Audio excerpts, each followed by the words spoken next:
Assalamualaikum warahmatullahi wabarakatuh. Alhamdulillahi rabbil alamin. Nahmaduhu wa nasta'inuhu wa nastahdihi wa nastaghfiruh wa nu'minu bihi wa natawakkalu alayhi wa na'udzu billahi min shururi anfusina wa min sayyiati a'malina. Man yahdihillahu fala mudilla lahu wa man yudlil fala hadiya lahu. Ashhadu an la ilaha illallah wahdahu la sharika lahu وأن محمدا عبده ورسوله المبعوث رحمة للعالمين أرسله الله بشيرا ونذيرا بين يدي الساعة فأدى الأمانة وبلغ الرسالة ونصح الأمة وجاهد في الله حق جهاده وتركنا على المحجة البيضاء ليلها كنهارها لا يزيغ عنها إلا حالك. اللهم صل وسلم وبارك على حبيبنا وشفيعنا وزخرنا وقدوتنا وأسوتنا محمد الرحمة المهدى والنعمة المسدى وعلى آله وصحبه ومن تبعه ونصره وله. أما بعد.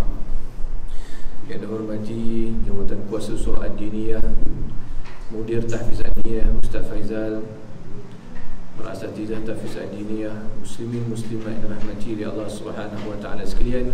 Alhamdulillah, pertamanya kita ucap syukur kepada Allah Subhanahu wa taala kerana pada malam ini Allah Subhanahu wa taala mengizinkan kita untuk kita bertemu kembali dan kita sambung pembacaan kitab Bidayatul Hidayah karangan Al-Hujjatul Islam Imam Ghazali rahimahullah. Dan malam ni kita duduk di set penggambaran yang baru. Baik, tuan-tuan dan puan muslim-muslimat yang dirahmati Allah Subhanahu wa taala sekalian. Yang lepas kita baca sampai mana? Nasihat ke berapa?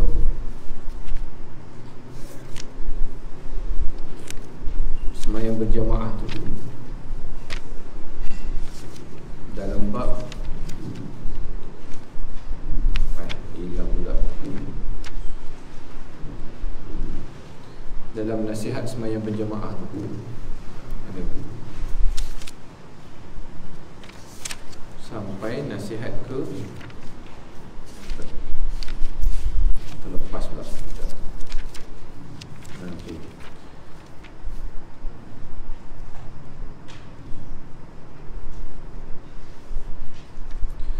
Yang ke-8 dah.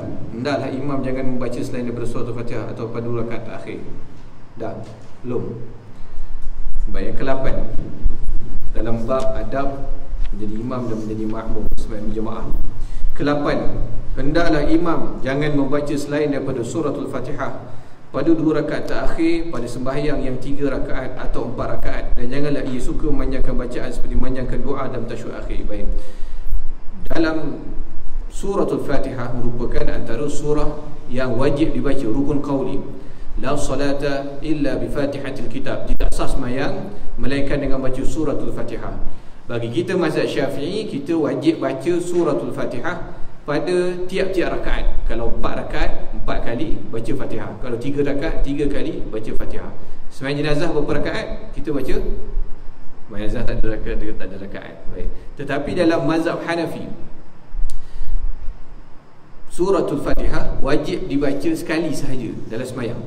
Contohnya 3 rakaat kita wajib baca sekali sahaja. Ini dalam mazhab Hanafi. Maka di situ Imam Ghazali rahimahullah menasihatkan jangan imam membaca selain daripada Suratul Fatihah pada 2 rakaat terakhir. Baik. Keduanya, maksudnya juga di sini tidak membaca surah lain. Jadi 2 rakaat pertama sahaja kita baca Suratul Fatihah, dan juga surah lain, surah selepas tu, tak kisahlah surah apa pun. Dan 2 rakaat terakhir tu ataupun 1 rakaat terakhir selepas daripada maghrib, kita kata lepas tahiyat akhwal, rakaat ketiga tu kita tidak baca surah lain selepas Suratul Fatihah. Kita hanya baca surah Fatihah saja. Ini kita maklum. Baik. Kemudian janganlah ia suka memanjangkan bacaan seperti memanjangkan doa dalam tasyahud akhir selepas ia membaca tasyahud yang wajib dan salawat ke atas Rasulullah sallallahu alaihi wasallam. Baik. Yang ni dia kena ikut Imam Ghazali sebut ni, tidak digalakkan untuk kita baca memanjangkan baca tasyahud akhir ni kalau kita semayang ni memang jemaah kita dah komplit dah. Maknanya jangan membebankan memanjangkan semayang tu nanti, kerana dia akan menyebabkan makmum terbeban dengan jemaah tadi. Tetapi disunatkan untuk panjang kalau kita dengar orang datang, kita tahu dengar bunyi air semayang, orang nak datang nak semayang dengan kita, orang ni nak kejar Jumaat, maka kita disunatkan tunggu. Supaya apa? Supaya dia sempat duduk tahiyat akhir dan dia sempat semayang berjemaah sekali, dapat pahala berjemaah. Walaupun dia kena bangun balik start daripada 1, tapi dia dapat pahala berjemaah kat situ. Yang ni imam kena ikut kebijaksanaan. Dia kena teliti sikit dengar. Kalau rasa dengar macam orang ada tengah berjalan masuk dalam nak duduk sembahyang tahiyat akhir, tunggu sekejap. Janganlah kita sengaja dia baru nak sampai dia Assalamualaikum warahmatullahi wabarakatuh, sahabat kesian kawan tu kan, dia punyalah kelang kabut ambil wuduk sampai kat kita pergi bagi salam tu, naya ke dia. Ni kita kena bijak sikit ni. Ni kita dengar. Baik. Kemudian apa tu, jadi imam ni dia kena bijak, dia tidak boleh syok sendiri semayang. Ada imam yang dia syok sendiri, dia rasa dia nak khusyuk, fikir khusyuk dia seorang aja, dia pun baca panjang, ataupun dia memanjangkan rukun-rukun semayang sampai dah semayang asal je semayang tasbih dia punya panjang dia kan. Rukuk panjang, tidak panjang. Tadi dia membebankan makmum, dia akan menyebabkan makmum ni hilang khusyuk. Kita kalau semayang tu timing kita dengan imam lebih kurang, bacaan kita lebih kurang habis dengan imam, bacaan tasbih kita habis lebih kurang dengan imam, kita mudah untuk jaga khusyuk kita dalam semayang. Tapi kalau imam terlalu lama, dia akan, kita dah habis waladhdallin, lepas tu imam tak habis lagi. Imam ni baca apa pula ni? Kita imam ni gagap ke apa baca lambat sangat. Kita dah mula dalam hati kita duk fikir macam-macam, melayang sedih. Sebab apa? Sebab terlalu memanjang. Jadi imam kena bijak kat sini. Baik. Kesembilan, hendaklah imam berniat ketika memberi salam itu akan mengucapkan salam kepada ahli jemaah, dan ahli jemaah pula berniat dengan salam mereka itu menjawab akan salam imam. Baik, jawab salam ni kita dah baca saja kan? Dah baca kan? Dah baca kan? Salam yang mana wajib? Sebelah kanan saja wajib kan. Kalau kita nak terkentut, kita berhenti, jangan sambung yang kedua. Dan yang kedua tu sunat. Assalamualaikum warahmatullahi wabarakatuh, nak buang angin tu. Jangan sambung pula. Kalau kita sambung batal semayang, kerana kita masih dalam semayang lagi. Tapi kalau kita kentut, kita habiskan semayang tu, habis kat situ saja. Kemudian niat, Imam Ghazali kata jawab salam imam tu. Assalamualaikum warahmatullahi wabarakatuh. Kita niat bagi salam pada orang yang ada di tepi-tepi kita. Niat saja, tapi tak perlu jawab salam. Jangan orang sebelah pergi menanda jawab Waalaikumsalam warahmatullahi wabarakatuh. Tak ada. Niat saja. Baik. Ke-10, hendaklah imam duduk sekejap selepas selesai daripada salamnya, dan hendaklah ia berhadapan kepada para makmum dengan mukanya, dan jangan ia menoleh ke kiri dan ke kanan. Baik. Jadi imam lepas habis semayang, kita kena tunggu sekejap semayang ni. Kecuali di tempat-tempat tertentu seperti di Mekah. Mekah ni kenapa dia kena bangun imam? Kerana imam dia duduk depan Kaabah. Kaabah ni habis semayang orang akan tawaf, maka dia kena bangun cepat. Dan juga dia terpaksa pergi ke tempat semayang jenazah. Semayang jenazah ni di belakang, dekat Safa Marwah, maka dia terpaksa bangun nak kena pergi ke sana. Kita jangan begitu pula, kita kena duduk dulu lepas habis semayang. Seboleh-bolehnya kita ni jadilah orang yang tidak tergesa-gesa balik lepas habis semayang. Innal malaika tusalli ala ahadikum madama fi musallatul ladhi salla fi. Sesungguhnya malaikat akan berselawat atau berdoa kepada orang yang selama mana dia duduk dekat tempat dia semayang. Habis dia semayang, dia tak terus ribu-ribu nak balik rumah. Dia duduk dulu, zikir dulu, paling kurang dia istighfar.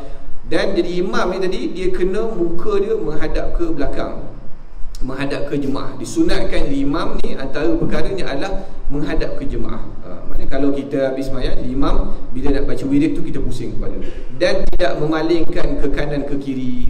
Pusing belakang saja, kemudian kita wirid tunduk ke bawah. Ini diajar oleh Rasulullah SAW supaya makmum ni boleh nampak imam baca apa. Baik. Kemudian tidak menoleh kanan kiri ni, dia bila jadi imam ni dia kena relax sikit lah. Jangan nampak kelang kabut sangat kan. Habis semayang duduk belakang baca wirid tu, tunduklah sikit kepala. Ni jadi imam wirid kepala, dia kepala dia meliur, tengok sana tengok sini, angkat kening ke orang, dia tegur kat sini. Dia tak berapa kemas kat situ jadi imam. Imam ni habis semayang wirid tu tunduk kepala. Walaupun belakang tu ada geng kita ke apa kan, dia tunduk kepala. Disunatkan begitu. Kemudian wirid ni dia kena baca wirid yang diajar oleh Rasulullah SAW. Yang ni dalam banyak riwayat diajar Rasulullah SAW. Cumanya ulama-ulama berbahas tentang wirid ni dia baca kuat atau perlahan, ini sahaja. Tetapi sabit Rasulullah SAW memang wirid selepas sembahyang. Memang Nabi tak terus bangun, Nabi akan duduk selepas sembahyang. Kerana ada di antara para sahabat yang habis sembahyang dia bangun. Ada antara sahabat yang habis sembahyang dia bangun. Habis sembahyang dia bangun.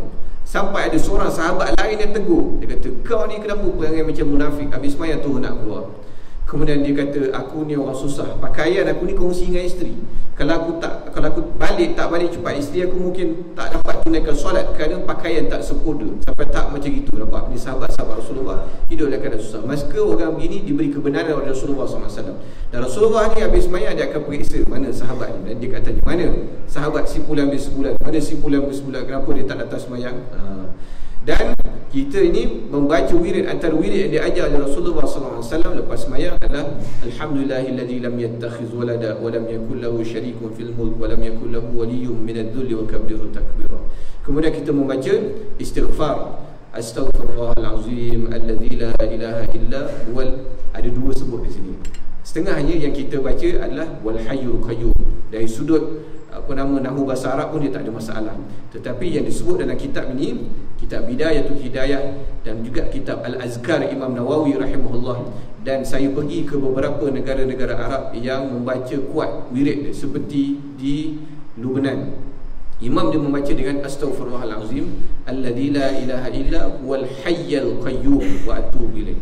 Ini disebut dalam kitab Bidayatul Hidayah. Kalau kita tengok Imam Ghazali sebut dengan huwal hayyul qayyum, dan juga dalam Imam Nawawi sebut dalam kitab Al-Azkar sebut huwal hayyul qayyum wa atubu ilaih. Tapi kita kena tengok jemaah juga kadang-kadang kan. Ada setengah jemaah dia komplain, apa imam baca salah ni, huwal hayyul qayyum. Dia kata ni mana baca ni? Padahal ada riwayat terpulang mana kita nak baca. Kerana ikut huwal hayyul qayyum pun setengah ulama-ulama kata dia tak salah, tak ada masalah kat situ. Baik.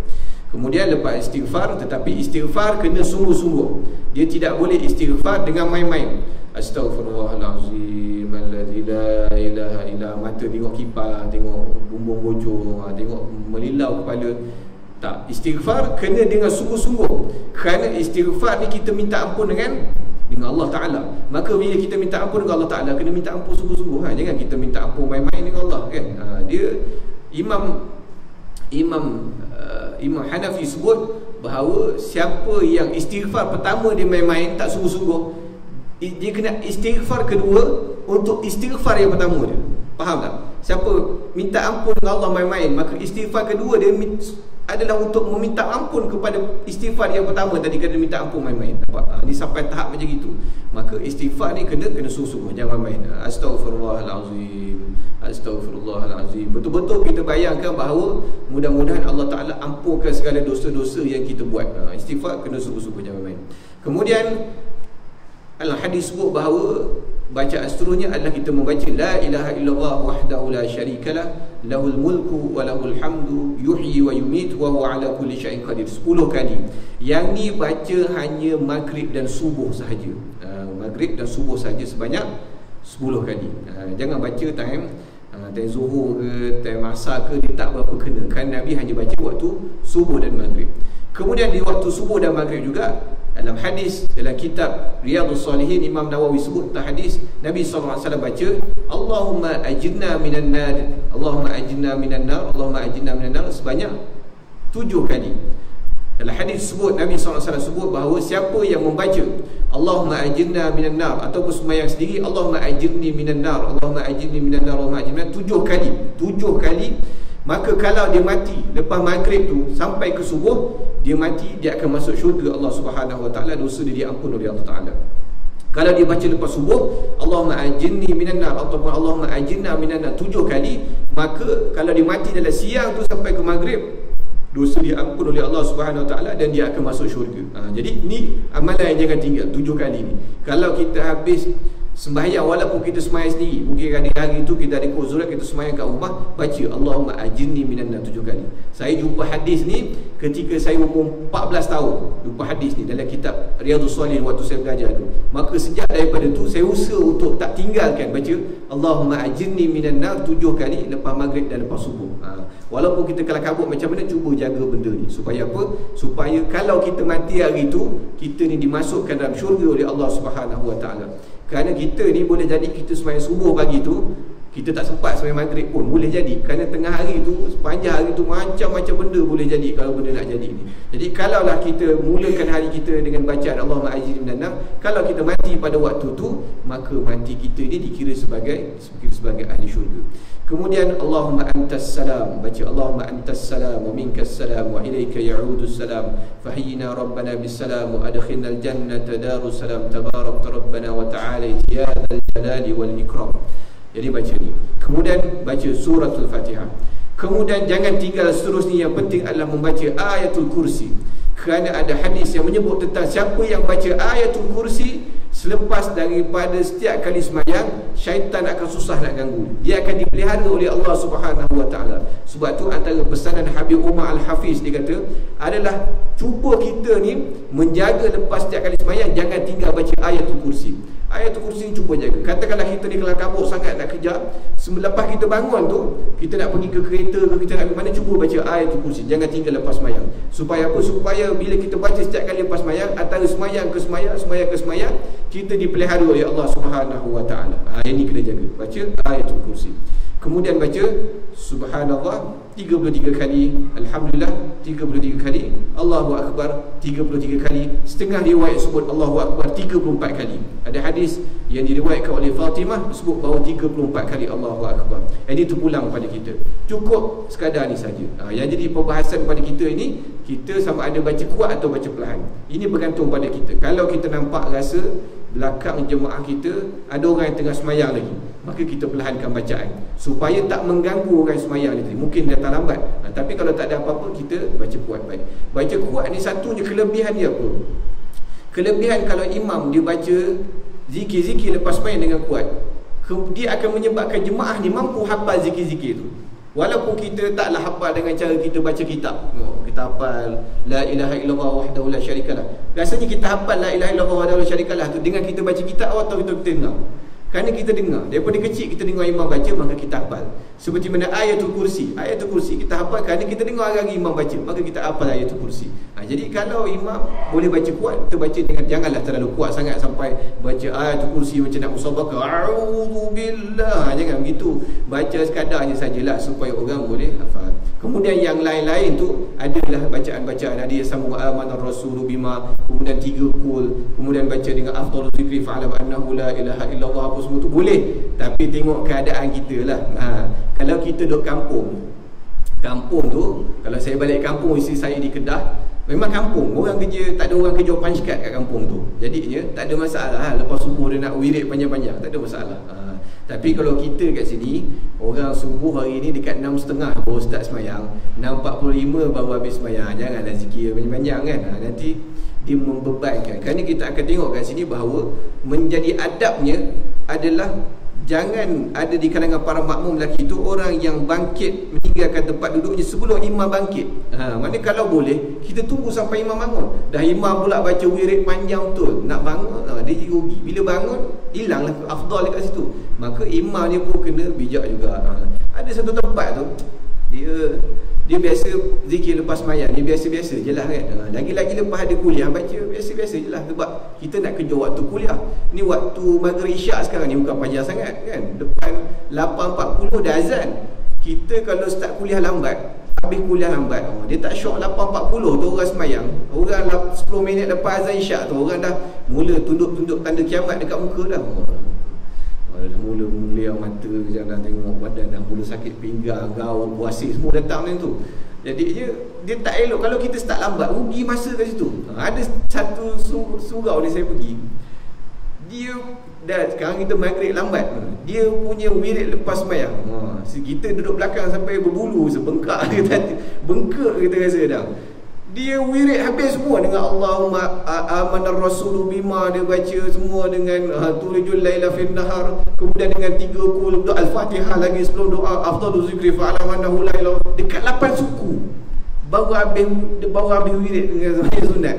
Bayangkan kalau kita start kuliah pun 8 suku, kita ni pun mengajar dia macam ada mood lah, mengajar setengah jam, dia mengajar apa setengah jam kan. Ni pun kadang-kadang imam ni atas kecerdikan imam. Lagi kali kalau ada kuliah kita cuba ringkaskan supaya dapat memberi masa kepada kuliah. Lainlah kalau subuh hujung minggu, Subuh hujung minggu, subuh Sabtu, subuh Ahad, boleh lah baca panjang, orang tak terkejar-kejar kan. Tapi kalau hari lain tidak. Baik, disambung ni. Dan jikalau ada jemaah perempuan di kalangan makmum itu, maka hendaklah mereka bangkit lebih awal. Kalau ada jemaah perempuan, dia afdal untuk jemaah perempuan dia keluar dulu. Supaya apa? Supaya dia tak bertembung dengan orang lelaki. Dia nak menjaga kemaslahatan, jangan bagi bertembung. Dia benda ni Islam jagalah, walaupun kat surau, walaupun kat masjid kan, walaupun tak nampak apa, yalah benda nak jadi. Dia benda nak jadi ni accident kan. Terserempak.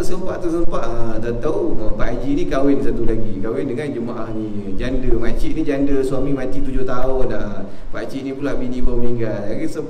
Kahwin tak apa, tapi dia menjaga benda-benda beginilah kan.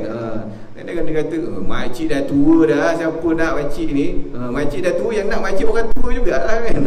Mesti ada jadi juga begitu. Maka nak jaga begitu, di afdalnya jemaah perempuan ni bangun dulu. Kalau nak keluar, dia keluar dulu. Dan afdal kalau ada laluan lain lah. Kalau ada laluan lain, orang perempuan dia laluan lain, supaya tidak menyebabkan fitnah berlaku kan. Fitnah berlaku. Dia, bila lalu orang lelaki ni memang mata dia magnet tengok lelaki, dia tengok perempuan. Dia kalau orang lelaki tak tengok perempuan, dia sama ada mati pucuk atau gay. Dua dia. Mati pucuk atau gay. Dan Allah Ta'ala sebut zuyyina lin-nas hubbus syahwat minan nisa' wal banin wal qanatir. Ayat sehingga ayat. Zuyyina lin-nas, dihiaskan manusia ni hubbus syahwat, suka untuk tengok minan nisa', orang perempuan, minan nisa' wal banin, anak pinak, suka tengok baby, dan harta benda apa semua ni memang Allah Ta'ala sebut. Memang manusia ni ciri dia begitu. Sebab tu kita tengok iklan-iklan, walaupun tak ada kait dengan perempuan, dia letak gambar perempuan kat situ kan. Kecuali iklan shampoo orang lelaki, letak gambar orang lelaki. Yang lain-lain sewa kereta lah, iklan apa benda, semua letak gambar orang perempuan. Kenapa? Bukan dia nak letak gambar orang perempuan, tapi bila ada gambar orang perempuan, orang lelaki ni automatik kepala dia akan tengok. Jangan bohong kan, jangan kelentong, semua orang begitu kan. Automatik akan tengok. Memang manusia ni begitu. Jadinya dia nak mengelak begitu. Sebab itulah Imam Ghazali kata, kalau ada orang perempuan, keluar dulu. Keluar dulu. Dia nak mengelakkan pandangan-pandangan fitnah dia nanti. Syaitan ni, Nabi sebut bahawa saya lupa matan dia apa. Syaitan ni dia mengaburi di depan mata kita.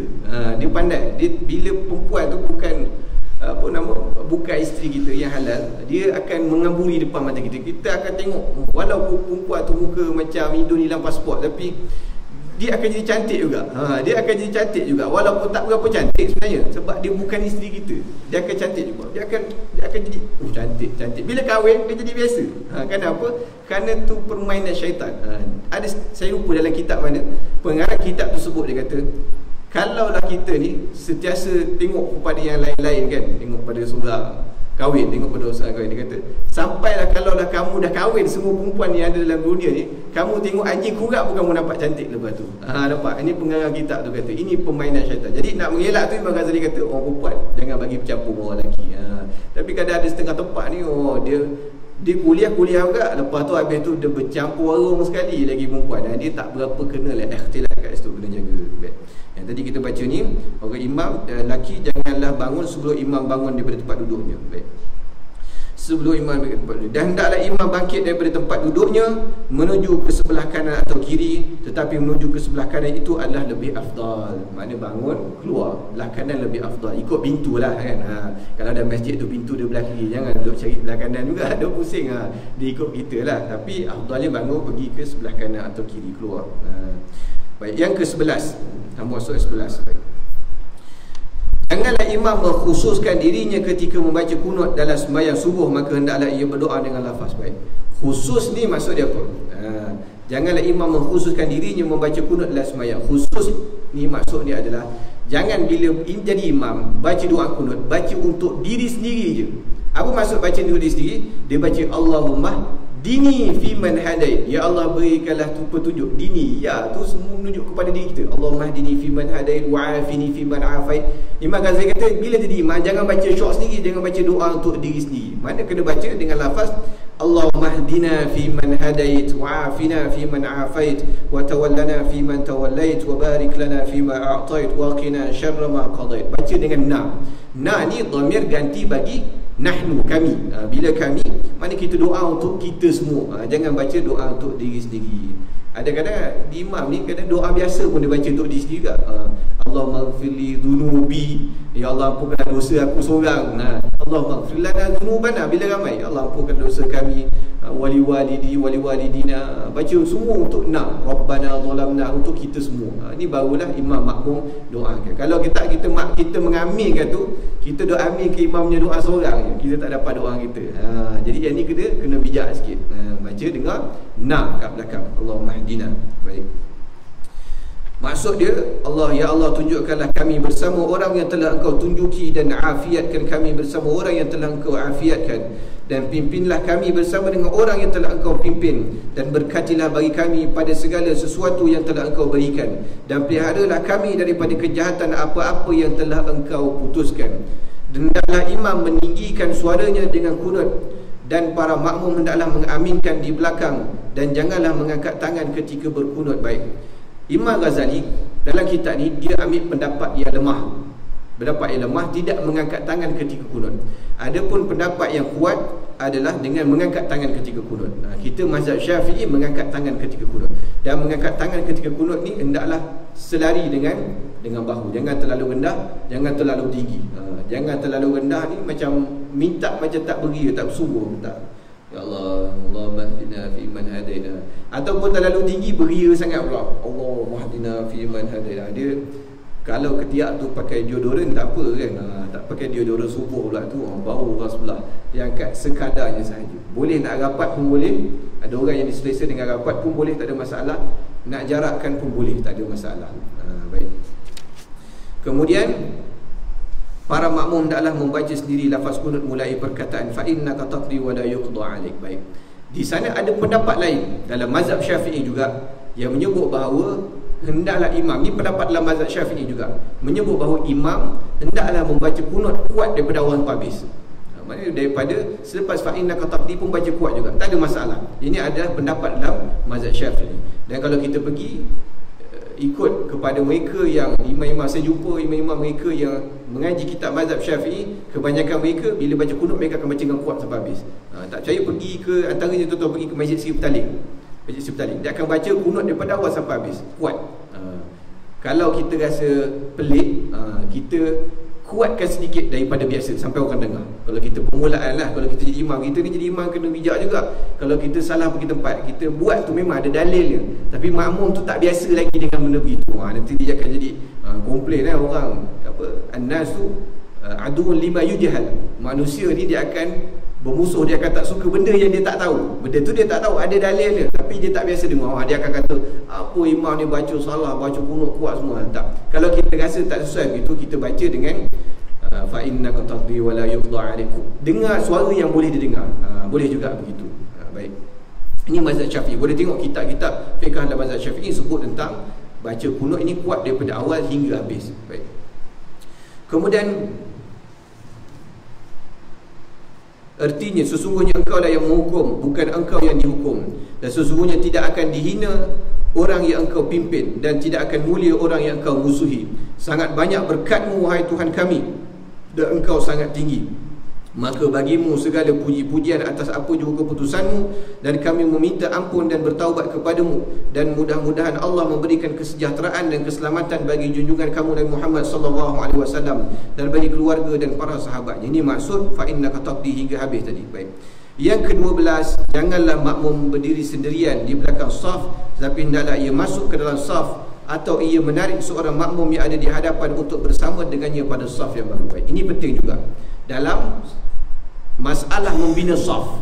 Ada yang mengambil ringan dalam masalah membina saf, sedangkan setengah ulama menyebut bahawa haram mengangkat takbir kalau depan kita masih ada saf kosong. Setengah ulama sebut haram, depan kita ada kosong, kita pergi angkat takbir Allahu Akbar. Setengah ulama sebut haram. Kita cuba untuk penuhkan saf hadapan dulu. Dan ini peranan imam juga. Imam kena sebut dulu, jemaah-jemaah qimu sufufakum wa'tadlu, betulkan saf, rapatkan saf, kena pesan juga. Penuhkan saf hadapan. Ataupun kalau sembahyang Jumaat tu ada ruangan luar dan dalam, bagi peringatan pada jemaah luar, penuhkan ruangan dalam terlebih dahulu sebelum mulakan saf di luar. Kadang-kadang ada yang suka duduk luar, dia kata senang nak lari sembahyang Jumaat kan. Habis sembahyang Assalamualaikum warahmatullahi wabarakatuh, start bunyi motor terus. Ada orang yang nak cepat begitu. Tapi kalau dalam masih kosong, after kena masuk dalam dulu. Baru dalam dah penuh, barulah mula bina saf di luar. Ni selalu saya jumpa tak sembahyang tarawih. Bila lepas 8 lepas 8 tu ramai yang dah habis kan, ataupun yang tak nak sembahyang witir, dia nak sembahyang qiyamul lail, nak sembahyang witir kat rumah. Maka waktu tu kena tengok, perhati baik. Kerana ada orang yang ada yang jadi saf tu jadi tak betul. Ada yang kosong, lompang, ada saf tu jadi macam piramid. Panjang, kedua pendek sikit, ketiga pendek, berterabur sekali saf tu. Yang ni kena pesan dulu. Pastikan jemaah membina saf dengan betul, barulah imam akan takbir. Ini kena perhatikan. Kerana dia menjejaskan kesempurnaan solat. Ataupun ada, yang ni kira kalau kita semayang ni pasal apa nama, menarik seorang makmum ni. Kalau orang tu dia lokasi tu adalah menyebabkan kita rasa dia takkan dengar kita kat belakang. Mungkin sebab tu bising ke apa semua kan. Kita semayang kat mall tu tempat bising. Kita katalah kita semayang, dia semayang berdua, kita duduk belakang. Sepatutnya dia kena faham sendirilah, tak payah kita tarik dia. Dia kena faham sendiri, dia akan ke belakang. Tapi kalau mungkin disebabkan dia ni akan menyebabkan tanpa kita kena bagi, bukanlah masuk menarik dia, tarik dia ke belakang gitu. Kita bagi isyarat mungkin dengan menguatkan suara kita dan sebagainya, supaya dia ni boleh apa? Boleh tahu ada orang yang kemas belakang dia kan. Kadang-kadang dia tak perasan. Kadang-kadang kerana tempat tu bising ataupun orang tempat tu penuh, ramai orang sembahyang sendiri, jadi sembahyang berjemaah. Jadi pun tak tahu orang belakang ni sembahyang aku ke, dia sembahyang lain kan. Kan kita mundur belakang, dia sembahyang lain pula kan. Jadi yang ni kita kena bagi isyarat. Isyarat ni pandai-pandailah, kuatkan suara ke apa ke, ikut sekali ke, supaya dia faham, baru dia kena ke belakang buat saf. Yang ni pun ramai tak faham juga.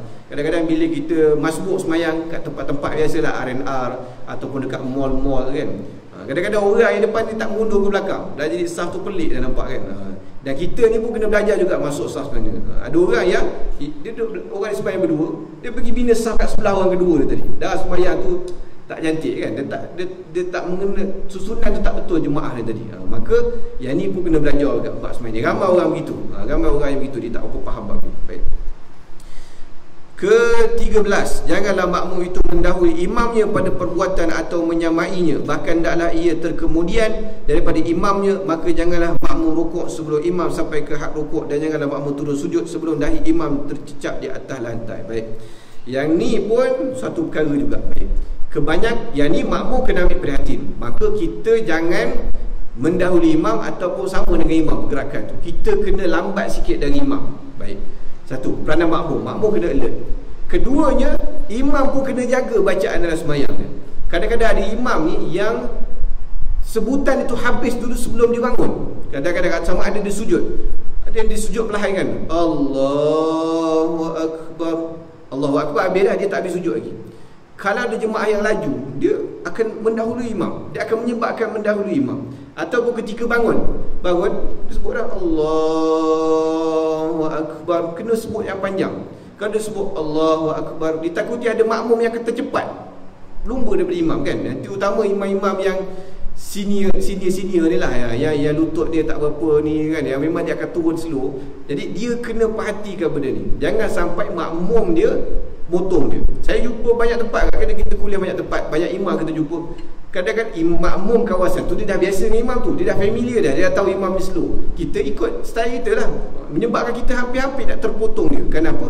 Kerana imam ni bacaan dia tu, takbir dia tu dengan pergerakan dia tak kena, menyebabkan Nabi sebut siapa yang memotong imam pergerakan dia, imam belum bangun dia dah bangun, imam belum rukuk dia rukuk, imam belum sujud dia sujud, Nabi sebut orang ni akan dibangkitkan pada hari kiamat dalam bentuk kepala dia kambing. Kepala jadi kambing, nampak? Kepala jadi kambing. Kita atas dunia ni kepala elok dah, muka manusia. Dibangkit ke akhirat ni kepala kambing. Dah macam tu, black metal punya tu kan. Kepala kambing badan orang. Kenapa? Kerana di atas dunia dia mendahului imam.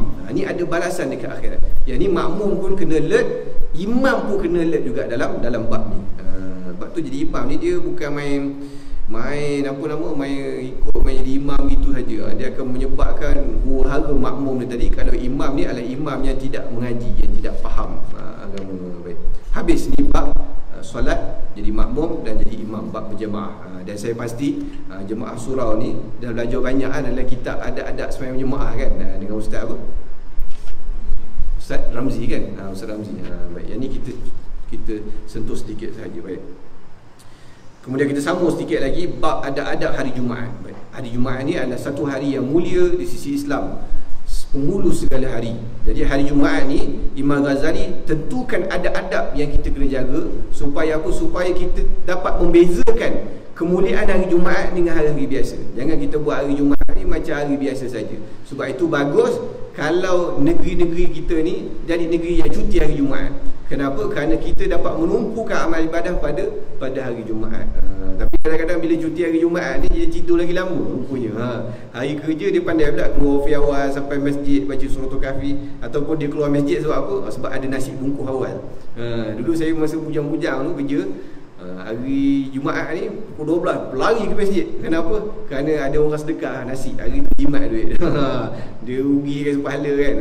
Kadang-kadang sebab apa? Sebab ada juga AJK masjid, dia pergi sorok nasi bungkus tu untuk dia punya anak isteri dia. Dia tak senonoh macam tu kan. Orang sedekah ni nasi dia untuk jemaah orang datang siang Jumaat. Engkau punya anak dengan isteri tu, kau pergi masak lain lah, pergi beli kat kedai kan. Dia pergi simpan jorok dekat bawah, apa tempat rak kasut lah, ada simpan belakang macam pimpong lah kan. Jadi kita orang bujang ni datang awal lagi. Sebab apa? Sebab dapat nasi free. Baik, kita akan tengok nanti kelebihan orang datang Jumaat awal. Ketahuilah olehmu bahawa hari Jumaat itu adalah hari raya bagi orang Islam dan hari yang mulia yang telah dikhususkan oleh Allah Subhanahu wa taala kepada umat Muhammad sallallahu alaihi wasallam. Dan pada hari itu ada suatu saat yang mustajab doa, tiada membetuli akan saat itu oleh seorang yang mukmin dengan doanya kecuali Allah akan memberi apa sahaja yang ia minta. Baik, hari Jumaat ni adalah hari penghulu bagi orang Islam. Penghulu bagi orang Islam, hari kemuliaan. Setiap umat ni diberi hari kemuliaan. Umat Yahudi dahulu ditolak hari Jumaat, dia pilih hari Sabtu. Sebab tu hari Sabtu di zaman Nabi Musa AS, Bani Israel ni sepatutnya dia kena semayang macam kita lah. Kita datang semayang hari Jumaat. Nabi Musa AS kaum dia semayang hari Sabtu. Maknanya hari Sabtu ni kena tinggal semua kerja apa semua, tangkap ikan ke apa kena tinggal, semua kena semayang Jumaat, semayang hari Sabtu. Tetapi Allah Ta'ala uji pada Bani Israel di zaman dia, kaum Nabi Bani Israel di zaman Nabi Musa ini, mereka ni kerja nelayan, tangkap ikan. Hari lain ikan ni bisa-bisa je ikan dia, tak apa, ada lebih kurang lah.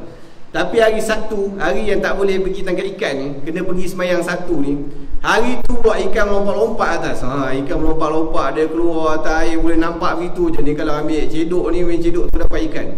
Jadi Bani Israel zaman Nabi Musa ini digeram ni hari Sabtu ni, ikan pula naik. Akhirnya mereka ponteng semayang Sabtu mereka pergi semayang, mereka pergi menangkap ikan. Menyebabkan Allah Ta'ala sumpah, faja'alnaha nakala lima baina yadayha wa ma khalfaha mu'izatan lil muttaqin. Ayat tu apa nama, kunu kiradatan khasiin. Jadilah kamu kera yang hina. Semua bertukar, yang tak semayang Sabtu hari tu semua bertukar jadi kera. Jadi kera, jadi monyet semua. Kenapa tengok belakang ada yang ni ke? Semua bertukar jadi kera gitu. Muncul umat Nabi Muhammad SAW ni tak kena sumpah jadi kera. Kalau tak ramai orang jadi kera tak semayang Jumaat hari ni kan.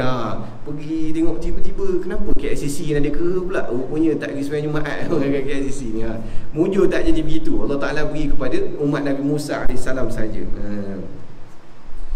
Lepas tu dia panggil, ada satu band dia panggil Black Sabbath.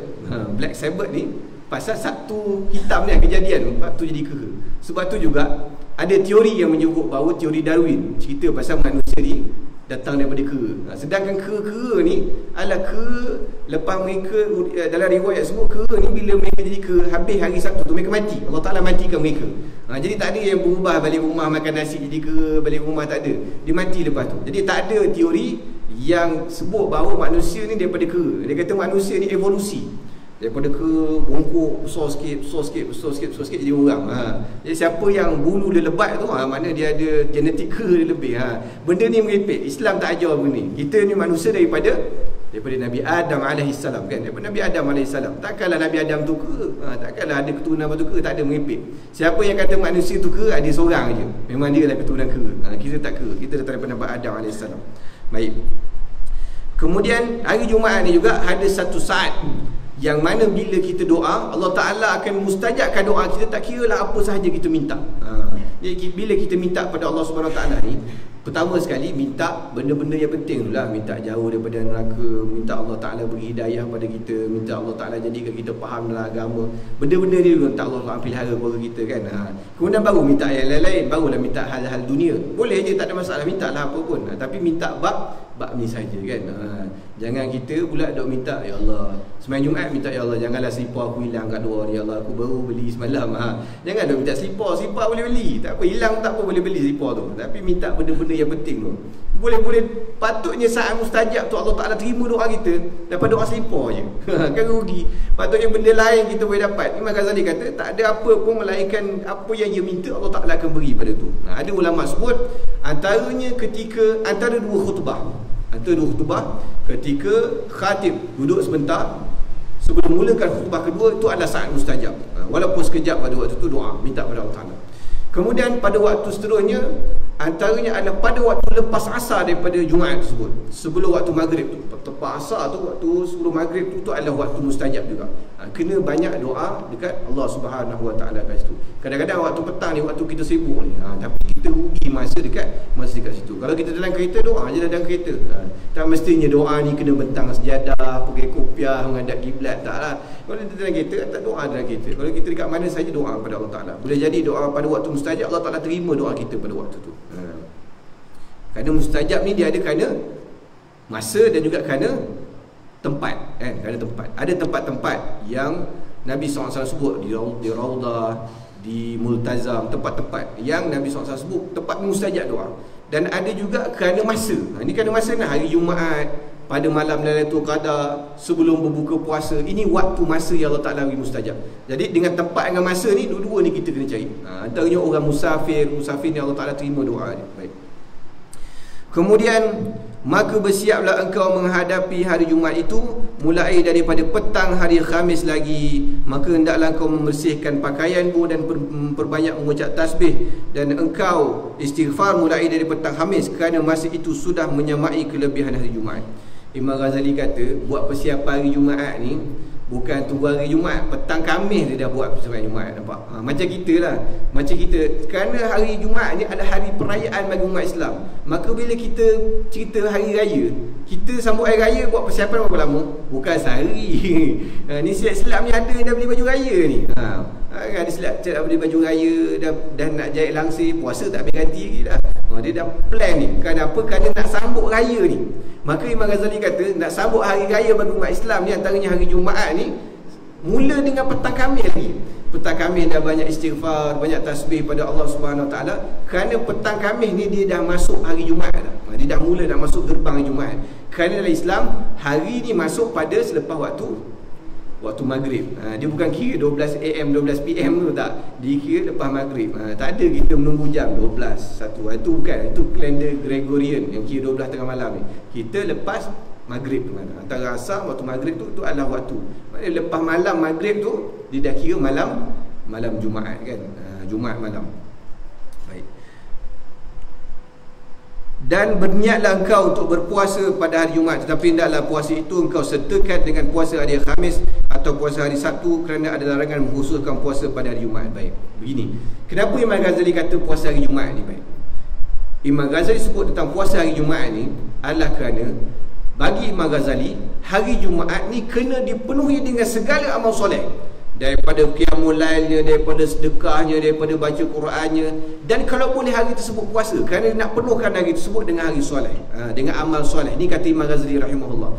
Tetapi kalau nak puasa, kena sambung hari sebelumnya, Khamis, Jumaat. Dia tidak boleh hari Jumaat sahaja, kerana hari Jumaat sahaja ada hadis yang melarang kita puasa hari Jumaat. Kerana orang Yahudi dia puasa hari Jumaat saja, kita puasa Isnin, Khamis, dan kalau nak hari Jumaat, Isnin, Khamis dan Jumaat boleh. Tapi tak nak puasa pun tak apa. Kerana ni Imam Ghazali sebut ni, kerana dia nak anjurkan kita supaya hari tersebut penuh dengan segala amal soleh. Apabila engkau berada di pagi hari Jumaat, maka hendaklah engkau mandi, kerana mandi Jumaat itu adalah satu kepastian hukumnya sunat muakkadah atas setiap orang yang baligh, orang yang diwajibkan sembahyang Jumaat. Baik. Antara perkara yang sunat adalah mandi sunat Jumaat. Baik. Ini disebut dulu ni kerana apa? Kerana orang dulu-dulu di zaman Rasulullah, Dan juga mereka yang ada di kawasan yang susah untuk dapat air, mereka tak mandi hari-hari macam kita. Ataupun mereka yang ada di waktu musim sejuk, mereka tak mandi hari-hari, mereka akan mandi 2 hari, 3 hari sekali. Jadi ni hari Jumaat ni mereka akan cuba pastikan mereka mandi hari tersebut. Dan kita ni memang mandi hari-hari. Ke ada yang tak mandi hari-hari kat sini? Ada? Ke ada yang tak mandi hari-hari? Kita yang mandi hari-hari ni, kita tinggal tambah niat saja. Tinggal tambah niat saja. Dan ni boleh mula mandi sembahyang Jumaat ni bukan kira tak sembahyang Jumaat lagi. Subuh tu mandi dah boleh kira mandi Jumaat dah. Niat mandi sahaja aku mandi sunat Jumaat kerana Allah Ta'ala cukup dapat pahala mandi sunat Jumaat kat situ. Jadi siapa yang pergi kerja pagi tu jangan lupa untuk mandi sunat, niat mandi tu mandi sunat Jumaat. Tak perlulah nanti sembahyang Zuhur nanti. Kalau dapat sembahyang Zuhur dah keluar tempat kerja, tak siapa nak pergi bawa gayung pergi tempat kerja mandi datang dah pejabat kan. Tak adalah mandi tu. Maka mandi pagi tu dia nak pergi kerja tu, mandi tu dah niat siap-siap mandi sunat Jumaat. Dan kalaulah kita ni fikir kita ada kesempatan, mungkin kita ni dah bersara ataupun kita ni ada bisnes sendiri, kita fikir setengah hari kan kita sempat mandi lagi. Lebih baik pagi tu kita niat dulu siap-siap. Mandi tu mandi siap-siap. Kalau kita dapat yang kedua, tak apalah dapat nanti. Niat sekali lagi. Ditakuti kalau kita rugi yang pagi nanti, takut tengah hari nanti tak sempat balik. Kadang-kadang kita ni duduk Kuala Lumpur ni macam-macam kan. Nak balik tiba-tiba jam, nak balik tiba-tiba mesyuarat panjang lah apa semua, tak sempat kita singgah masjid tepi-tepi saja. Maka kita dah tertinggal sembahyang mandi sunat Jumaat kat situ, rugi kat situ. Maka pagi-pagi tu niat tu mandi saja aku mandi sunat Jumaat kepada Allah Ta'ala. Kalau tengah hari kita dapat, alhamdulillah. Kalau tak dapat, tak apa, kita dah dapat pahala tadi. Mandi sunat Jumaat. Mandi malam Jumaat lain, mandi sunat Jumaat lain. Baik, faham.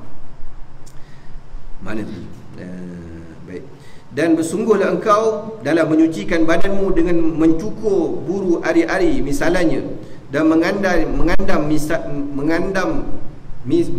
misai misalnya, dan memotong kuku dan menggunakan siwak dan segala cara bersuci. Badan tu mandi ni bukan mandi kera, bukan mandi koboi, mandi sekadar basah. Mandi ni dengan niat membersihkan badan sungguh-sungguh. Badan ni biar sabun bau wangi. Kalau sabun tak ada, pakai sabun basuh baju, pakailah sabun apa sekalipun, biar badan ni bau wangi, hilang kotoran dari badan. Hingga kan disebut biar waktu tu kita mencukur bulu hari-hari. Ni bulu tu kena trim juga kan. Bulu tu jangan janggut je panjang kan, benda tu pun kena potong juga. Bulu ketiak kena potong ataupun cukur ataupun cabut. Biar kita ni kemas. Umat Islam ni adalah fitrah Nabi sebut. Benda yang kita kena jaga. Bulu ketiak ni kena ni sikit kan. Dia orang bulu ketiak adalah pakai jubah tak ada lengan. Bulu ketiak ada tubuh dah macam Maggi kari, gulung-gulung sekali kan. Kemas sikit kan. Dia tak kena kat situ. Bau tu geram kita bau kan. Cukup bersihkan bulu ketiak, biar bulu ketiak kita ni kemas. Kemudian mencukur misai disebut dekat sini, mengandam misai. Sunat untuk kita memendekkan misai dan memanjang janggut. Tapi misai ni nak bila panjang boleh, tapi kemas sikit kan. Ni misai ni sampai tutup bibir. Kalau minum susu tu cecah ke ni. Kalau makan kari tu kan ada kari kat sini, dia tak kemas kat situ. Orang tengok pun selekeh. Orang nak makan dengan kita pun geli. Ni potong kuku, dia kata kuku pun kena potong. Ramai di antara kita yang tak potong kuku ni kadang-kadang. Kuku ni panjang, bila panjang hitam dalam tu. Lepas tu makan dengan talam dengan kita tu kan. Jumpa ustaz makan sekali dengan kita. Ustaz, kita tengok jari dia pun kita fikir 3 kali. Jari macam tu kat 5 pun panjang ni. Macam mana makan dengan ada gaul kuah nasi. Ustaz makan ada gaul kari pun semua dengan kuku hitam. Kita pun fikir ni aku silap makan kena COVID-19 ni kan dia. Kuku potong bersih supaya tidak ada kotoran. Dan supaya juga kita ni ambil wuduk air mudah masuk. Kerana kalau kita kuku panjang, air tak masuk ke celah-celah jari ni boleh menyebabkan tak sah wuduk kita ni. Jadi kita kena memendekkan kuku ni tadi, kuku tangan dan kuku kaki. Ramai orang potong kuku tangan dia, kuku kaki dia panjang hitam sekali, takut kita tengok kuku kaki dia. Potong kuku kaki macam ahli sihir, kuku kaki tengok potong. Ni adalah sunnah. Yang sunat ni buat hari Jumaat, mengandam diri pada hari Jumaat. Dan juga kena pakai, ambillah perhiasanmu dengan pakaian putih. Hari Jumaat afdal pakai pakaian putih, kemas, bersih nampak kat situ. Ada setengah ulama yang menyebut bahawa antara hikmah pakai warna putih hari Jumaat ni adalah dia mengurangkan panas kita.